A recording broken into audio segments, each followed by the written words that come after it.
Hey everyone, it's John here from Cast and Shoot Outdoors, CnS Outdoors on Facebook and YouTube. Ice fishing's here.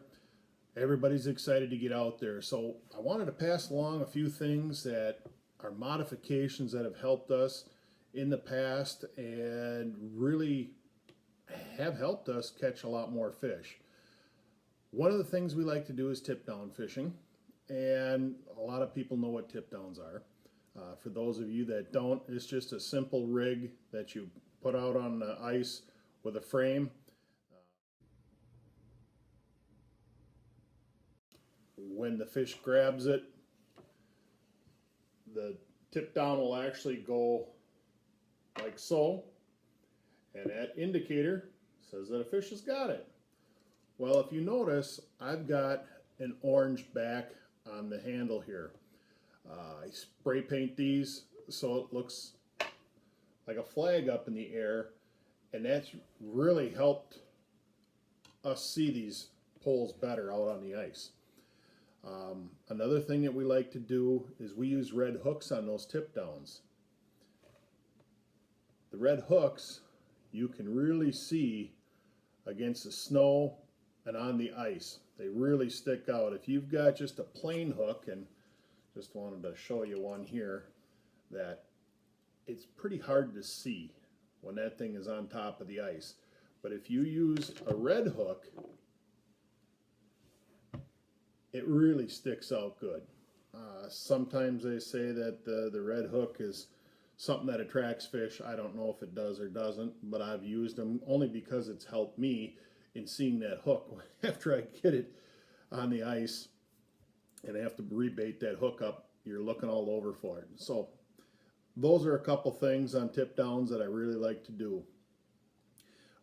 Another thing about your setup for your tip down, I never use braided line.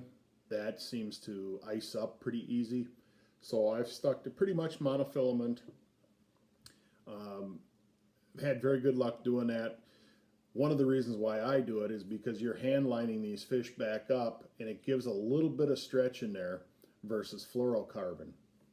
I know a lot of guys like the fluorocarbon because it protects a little bit on the abrasions on the bottom of the ice when you're fighting that fish, but I've found that the monofilament works a little bit better for me.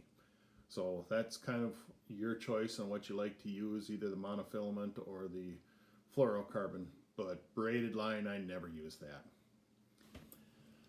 Another thing I like to use is a bobber stopper. I use these on my tip downs and my tip ups. Once I find that depth that I've figured out the fish should be at, I'll put that on there. It's an easy marking. That way I don't have to keep throwing my transducer down the hole from my Markham, my Vexilars, to figure out how deep I need to be. Once you do, you slide that up and down on that line, then it's set for the rest of the day. It really helps me out when I'm fishing really deep water for these crappies in 20-30 foot and they're suspended. That's one thing that I like.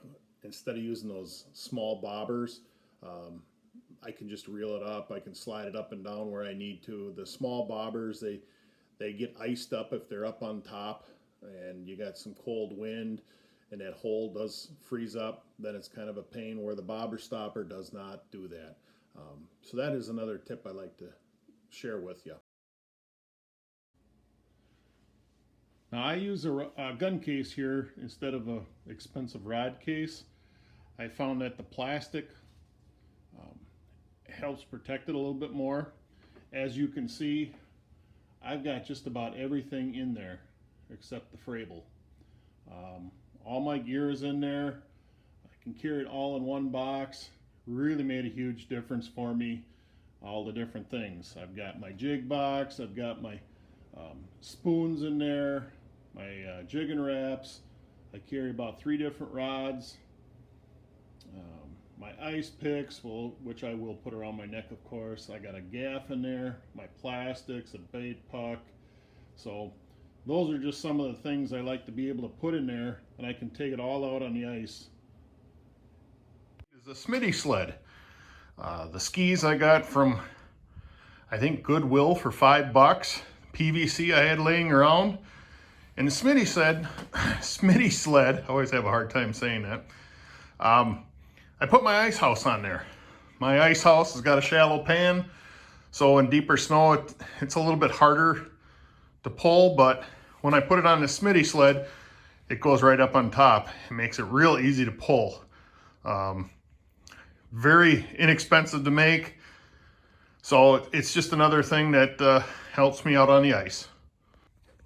So here you can see how I got the ice shanty there on top of it, and again, makes it real easy to pull across the snow. When it gets a little bit deeper, snow's not going up on top into the sled itself.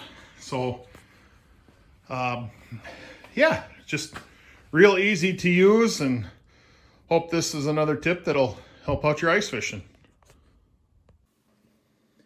I hope these tips have helped you out, catch a few more fish. Hope to see you guys out there on the ice one of these days.